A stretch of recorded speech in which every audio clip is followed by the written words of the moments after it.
하둘셋. 안녕하십니까. 사마열혈입니다.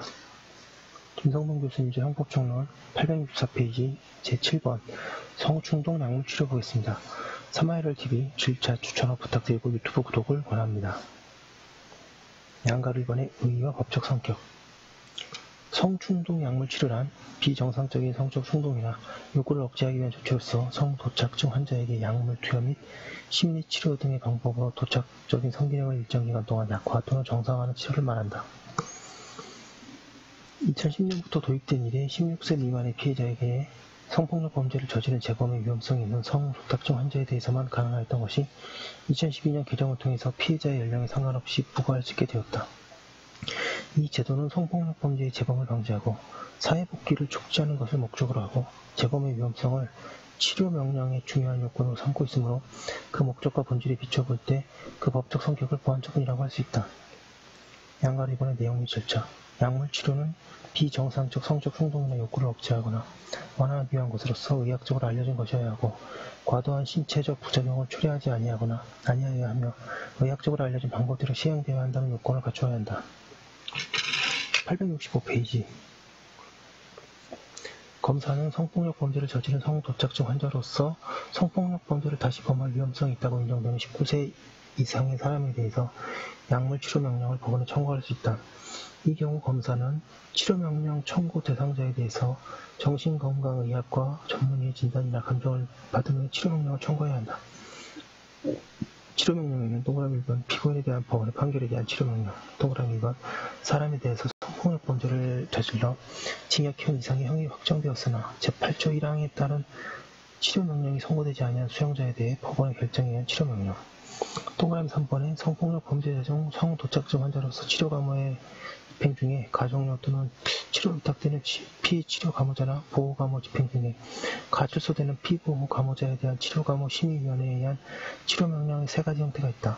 법원의 치료 명령은 그 기간이 최대 15년으로 통일하지만 판결로 하는 경우와 결정으로 하는 경우가 그 요건과 절차에 있어서 차이를 보이고 있다. 가장 중요한 차이는 법원의 결정으로 수용자에게 행해지는 치료 명령의 경우에는 대상자의 동의를 요건으로 하고 있음에 관하여 판결에 의한 치료 명령은 동의가 없이 강제적으로 집행할 수 있다.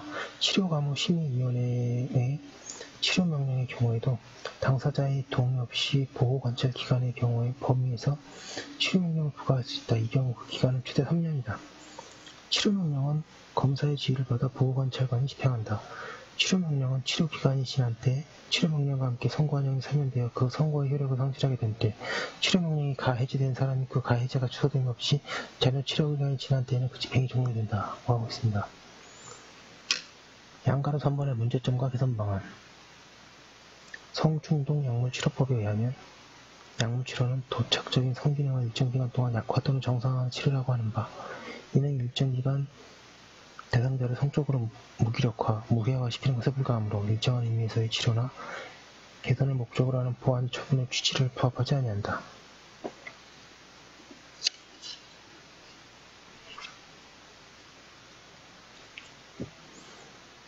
뿐만 아니라 약물치료가 과도한 신체적 부작용을 초래하지 않는 것을 요건으로 하고 있는데, 이러한 요건에는 약물치료라는 지제가 신체에 대한 침수를 통하여 어느 정도의 신체적 부작용을 수반하는 것임을 자인하고 있기 때문에 약물치료는 근대 이후 금지된 신체형의 부활이라고 하지 않을 수 없다. 뿐만 아니라 당사자의 동의도 없는 강제적 약물치료의 경우에 헌법상 보장된 자기결정권이나 신체를 훼손당하지 아니할 권리 등을 침해할 소지가 많다.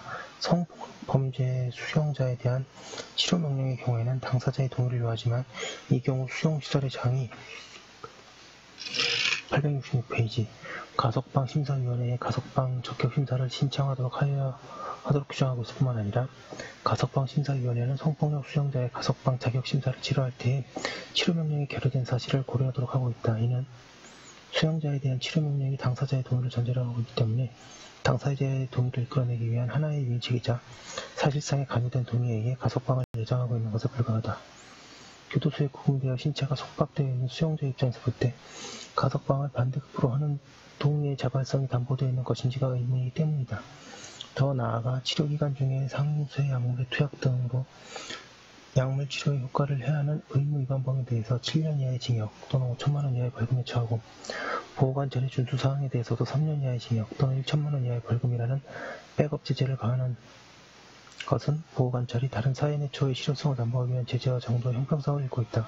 2012년 개정부 측 제2조와 3조를 통해 개정 전에 저지른 성폭력 범죄에 대해서 피해자의 범위가 확대된 현행법을 일괄적으로 적용하도록 규정하고 있는 점도 헌법상의 소급금지 원칙에 위배된다.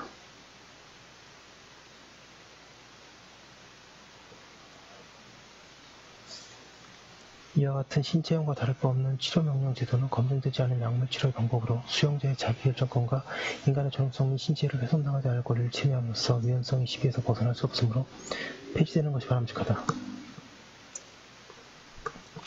오히려 성폭력 범죄자의 재범 방지를 위한 교정 프로그램이나 치료 감호 기간 동안 성범죄자의 성격 장애 등을 완화하거나 제거하기 위한 전문적 교육 및 치료 프로그램을 개발하고 이를 수용기간이나 보호관찰 기간 동안 실시하도록 하는 것이 보다 효과적이며 정당화될 수 있는 형사정책적 대응일 것이다 라고 하고 계십니다. 여기까지 한 거 올려두고 다음 거 이어서 하도록 하겠습니다.